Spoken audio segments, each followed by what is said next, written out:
Hi there everybody, Jack here again at the Vinyl Void. So today I've got an album review for you. Now this is something that I'd like to start doing maybe a couple of times a month. At the start of every year I promise myself, I make a pledge that I'm going to start buying more new releases, and I always break it and I end up doing what I always do and looking back to the 60s and the 70s. That's kind of my favourite time for music, and I kind of miss out on a lot of new releases and don't get round to them until a year or two down the line, and I'm going to stop that this year. I'm going to buck the trend and I'm going to start listening to more modern music. So today then, we're going to have a review of the new Waxahatchee album. That's by singer-songwriter Katie Crutchfield, and it's on the Anti label. So Waxahatchee's cited influences is wide-ranging as Yoko Ono to 90s indie, all the way to classic Americana from Townes Van Sant, but her major influence is Lucinda Williams. And Lucinda Williams once said that her own music was a little too country for rock and roll and a little too rock and roll for country. And is that the same for Waxahatchee? Let's see. So Waxahatchee have been on my radar for a couple of years, from Katie's early kind of bedroom recordings, those lo-fi, introspective singer-songwriter type recordings that she did in the early days, through to a more indie rock sound. And then since then she's morphed further into a kind of alt-country Americana type of sound. But as much as I've kind of been around the periphery of Katie Crutchfield's music, I've never really properly delved into it. I've always liked what I've heard, but I'm looking forward to a kind of deep dive into this album. So this is Waxahatchee's sixth album, and it follows in the coattails of the critically acclaimed album from 2020, that was St. Cloud. And that was an album that really brought Katie Crutchfield's music to a much wider audience. She said herself that that album pretty much doubled her audience, it doubled her gigs, and really put her that little bit more into the mainstream. Now, for this album, she keeps the same producer in Brad Cook, who is most notable for producing acts like His Golden Messenger, Indigo Girls, and of course Bon Iver. So he's got history with producing kind of alt country or Americana type acts. But on this one, she changes up her band. This is a different band from St. Cloud, and as a result, obviously she's got like a bit of a different sound. But we'll delve deeper into the album and see just how her sounds changed. But first, I'd like to give you a guided tour of the album art. So here's the front cover here, and you can see there that it says Tiger's Blood right at the top, but it's very faint, almost ghostly, and nowhere on the front of the album or on the back does it mention Waxahatchee. So I don't know if that's an indication or a nod from Katie that she is becoming more mainstream, she's becoming better known. She doesn't have to put Waxahatchee on the front of the album cover. But I think it's a pretty cool album cover. You can see her standing here outside what I believe is a dairy barn. Is that like an ice cream type parlour in America? You can see in the back here she's got this slushy. Is that tiger's blood? Is that what you call a red slushy in the States? I don't know. A couple of things that I've noticed. She's got this red pickup here, and it's kind of reminiscent of the red pickup. It's maybe the same one that appears in the front cover of St. Cloud. And even the way she's dressed here, she's kind of got that alt country thing going on. She's not went full double denim. She's keeping her indie credentials there with the bare feet. But she's got the trucker's cap, just in a bikini. Is that normal attire in the southern states? I don't know. But then she's got this kind of check shirt as well. Is that like a little bit obvious, wearing a check shirt for an alt country album? Seems a bit obvious, that, doesn't it? But then another couple of things you notice. This dairy barn, it doesn't look in the best state of repair. That flagpole could do with paint. It's a bit rusty.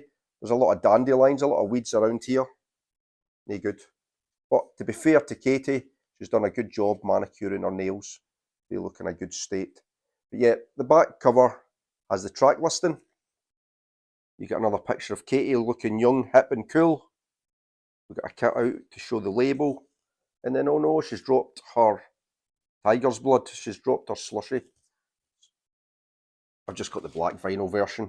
I think some of the coloured vinyl versions came with an art book or an art print, but I don't know if it was just more pictures of Katie looking young and hip. And then here we've got a lyric sheet, another picture of her up against that rusty flagpole outside the dairy barn. Then inside we've got a nice lyric sheet, and down at the bottom it details who all played what. And yeah, there's a number of instruments on here, from electric guitars, acoustic guitars predominantly, bass guitar, there's mellotron, dobro, a whole host of different instruments, organ, but we'll get into that as we talk about the songs. So the album opens up with Three Sisters, which is an alt country ballad. It's kind of spare at the beginning, where we've just got that light acoustic guitar, and we've got little electric guitar licks that kind of fill some of the spaces in between Katie's vocals, which are really nice, and they're right to the front. You have a bit of organ in the background filling in the gaps, and then kind of halfway through the song you've got the snare drum beginning to build, and as it starts to build then the beat comes in, and at that point I couldn't get out of my head the fact that the vocal melody really sounds like the old Redbone song, Come and Get Your Love. You know, the song that starts the movie Guardians of the Galaxy, where you see the main character, Star-Lord, going through this intergalactic cave, kicking over different space aliens and singing that song and dancing around. And it's got that tune, hasn't it?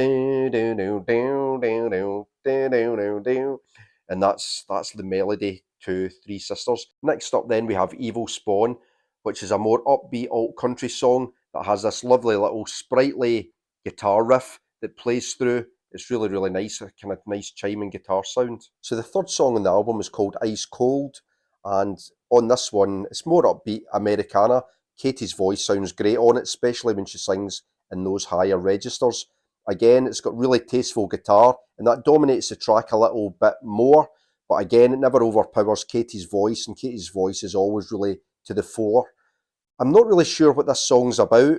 I've not really deciphered it, the lyrics, but at the end she continually sings, I'm ice cold, I'm ice cold, I'm ice cold, which is a little bit ironic because so far this is the warmest song, I think, on the album. Again, another really good song.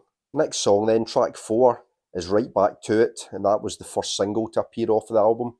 So when Katie and Brad Cook were thinking about putting together this album, it being the follow up to the very successful St. Cloud, they were kind of wondering what direction to go in, how the sound was going to evolve, or whether they were going to keep the same sound. But on Right Back to It, they brought in multi-instrumentalist, singer-songwriter MJ Lenderman, and Katie said that when he appeared on this song in this duet, basically that was the final part of the puzzle, that when he appeared on the song, they knew how this album was going to sound and they knew the direction that it was going to take, and it really is a fabulous song. The song starts with this really lazy, plucked banjo backing, and it really adds to the kind of feel of the song. It's really laid back, really cool kind of vibe, and it just kind of rolls along in the verses with Katie singing this really nice melody, and then as the choruses come in, we get MJ Lenderman coming in as well and duetting on those choruses, and they really do fit well together. It's a really beautiful song. And the other thing I really liked about it as well is, again, when Lenderman's guitar solos come in, again, he's got this lovely little clean guitar sound that stays constant through the album. He doesn't ever change his guitar sound. On this one, he's got this lovely little descending riff that just fits the song perfectly as well. But if you've seen the music video for it, you see the two of them going along a river in their boat, and I don't know, it just sounds really relaxing, really lazy, really kind of laid back Americana. It really is a beautiful song. So thematically, Right Back to It is another love song. It was written for her partner Kevin, and initially I think she'd planned to sing it with Kevin, but obviously when she sang it with Lenderman, their voices fit so well together that that's the direction the song took. But she said in interviews that it was a song that had been kicking around in her head for a while. Certainly the melody had been, and it's a song that she's had for a number of years, and it's just kind of come to fruition on this album. But really, for me, it's probably one of the best songs in the album. So next then we have the song Burns Out at Midnight, and that's quite a simple song. It's like a kind of acoustic ballad that alternates between two chords in the verses, and it just kind of rolls along. But then we have these nice little blasts of kind of yearning harmonica that come through the song as well. And I think it's a song about relationships and how relationships just kind of run along and roll along until sometimes they run their course and they kind of peter out, much like a fire at midnight, and that's kind of the metaphor of the song. So the song Bored closes side 2, and I was anything but bored listening to it. It's a really, really good song, very upbeat, a bit rockier than the other songs, especially when you get into the choruses, and Katie really goes for it in those choruses. The drums pound a little bit harder, and it's a kind of good time, upbeat song. Now, the video for it's really cool. It was the second single, and the video for this one shows the band playing in a little venue in Texas called the Devil's Backbone Tavern. And they come out onto this stage, and it looks like a little country kind of pub with, you've got the fairy lights around, and it looks very intimate. But the only thing that's boring about it, because the band are really rocking and they found their groove, but the audience, they just look bored. They're kind of tapping their knees and bobbing their heads. And I thought, when the band go for it like that, you want it to be like the Good Old Boys and the Blues Brothers with the chicken wire around the stage and people fucking throwing bottles at the stage and the band just rocking out. But yeah, it was a bit of a missed opportunity, but it was a good chance to see Waxahatchee's new band. So referring to the lyric sheet, the band are Katie Crutchfield, MJ Lenderman, Phil Cook, Brad Cook, who also produces, and Spencer Tweedy. So Spencer Tweedy is, of course, the son of Jeff Tweedy, singer-songwriter with Wilco, and Spencer plays drums. But yeah, the band are really tight, they're really good, and like I've said before, they've got a consistent sound right through the album. It never ever overpowers any of Katie's vocals, and they're always right to the front. So side 2 opens up with Lone Star Lake, which is a slower, more contemplative song. It's got a lovely flow to the vocals and still in keeping with that alt country kind of indie twang sound, which is really nice and runs through the entire album. But again, just a nice laid back song. It's got more universal themes. It's a very simple song about spending time with someone you love or someone you like at a nice place like the lake. It really is as simple as that. And again, exploring kind of very mainstream themes that will appeal to a broad audience. The next song then, Crimes of the Heart, follows the same creative process as the previous song, Lone Star Lake, and these two songs are a bit different from the rest of the album. So Katie said in interviews that the majority of the album, like our previous album, St. Cloud, were written very autobiographically, whereas these two songs, she's tried to be more lyrical, and the songs themselves have no direct reference to personal experience, but they're really, really good songs. And I think with Crimes of the Heart, it's got a real nice flow to it, the lyric, but there's one lyric in particular, it's probably the best lyric, I think, in the whole album, where she sings, playing the villain like a violin, which is an absolutely fantastic lyric. The song itself is, again, another kind of slower, more contemplative ballad, where I think Katie just wrenches out every single little bit of emotion from the song with her vocals. And it's sometimes when she goes again up into those high registers, she put in these nice little vocal flourishes that are really beautiful. But the one thing that I like about Katie Crutchfield's vocals is she never kind of descends into vocal gymnastics like some really strong singers do. And I think that really cheapens the vocal. Instead, she goes for kind of emotional content in connection with the lyrics in the song rather than trying to show off. Crowbar's up next, and it's another nice slice of upbeat Americana in the vein of REM. It really reminds me of the song Near Wild Heaven, especially the guitar. Not so much the vocal melody, but the guitar really sounds like it could have been played by Peter Buck. And obviously Near Wild Heaven was off of REM's big breakthrough album, Out of Time, and that's what this is. It's Katie Crutchfield's play for the mainstream, not just this song, but the album as a whole.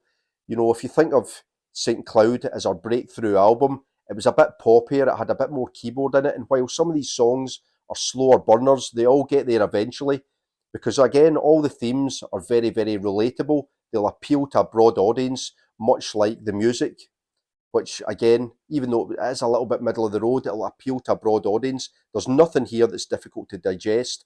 It's all very radio friendly. So the lyrics to Crowbar are a little bit more cryptic than some of the other songs on the album. But I like that. I like a little bit of ambiguity where the listener can determine what the song means to them as much as what it means to the songwriter. And coupled with that, the actual music itself continues to be very familiar Americana, and that helps to, get across the themes of the song. Next is 365, that was the third and final single so far from the album, and it's another slower, more contemplative ballad. The music's very, very sparse, there's no drums in it, you've just got Spencer Tweedy playing on a cedar board. What could be more country than that? But Katie's vocals again are right to the front, and it's another, maybe a wee bit of a slow burner again, but another really beautiful song. So Wolves is the penultimate song on the album, and it's another slice of down-tempo Americana. It kind of plods along, it's got a little bit of a weary tune, and it's probably my least favourite song on the album. That's not to say that it's a bad song. I do like the theme of the lyrics, where Katie kind of sings about the hardships within her life, how she's maybe not said anything to anybody in weeks, how she finds it difficult to accept praise when she maybe feels not worthy of it, and ultimately she kind of goes on to sing about how she would throw herself to the wolves in a bid for glory. Is this Katie saying that she's ready to have her shot at stardom, even if celebrity status rips her apart, and maybe she's not even cut out for that type of lifestyle? I'm not sure. I'm not sure if she's sure, but we'll need to wait and see. So the album closes with the title track, Tiger's Blood, and what a gem it is. Scratch what I said earlier, it's my favourite song on the album. It's really beautiful melody, it's got a lovely little rolling drum beat, and it's just an absolute, like I said, it's a gem of a song. It's really nice. I think some of the lyrics in there are great. I love that catchy chorus where Katie sings, I'll hold you like a penny I found, and it's got this kind of theme, I think, of the uncertainty of a new relationship and whether it will work out or not. But it's a lovely way to close the album. Okay then, so the good, the bad and the ugly. The good, the band are really good. They are so tight, they are so subtle in their playing. It never ever breaks into kind of hokey, corny Americana or country. Everything's really subtle, and all the musicianship really goes to just provide that really nice backing to Katie's vocals. Even though the sound's the same throughout the album, for me that's not a bad thing, because for me that consistent sound shows how strong the songs are. There's no gimmicks, there's no tricks, no flashy production, just really a solid band behind a great singer who delivers really great vocal melodies and lovely songs. So to the bad, well, this really depends on the type of person you are and your perspective. So this for me is another play for the mainstream, and Waxahatchee clearly wants to appeal to a wider audience. But is that a bad thing? You know, is she selling her soul for commercial success?